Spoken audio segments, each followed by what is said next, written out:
শুভ সকাল। রাধে কৃষ্ণ। গোপালের দয়ায় সবাই নিশ্চয়ই খুব ভালো আছো।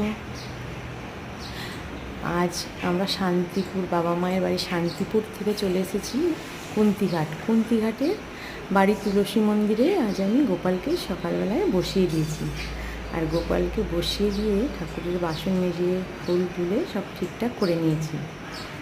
গোপাল কিন্তু বসে বসে দেখছে, ঠিক কোনো দুষ্টুমি করেনি।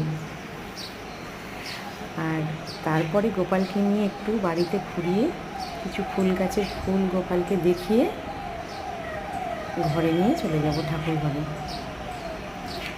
আচ্ছা, আর বেশিক্ষণ গোপালকে তুলসী তলায় বসাবো না, কারণ আজ প্রচণ্ড রোদ আর প্রচণ্ড গরম, তাই গোপালের স্নানও আজ ঠাকুর ঘরেতেই করাবো।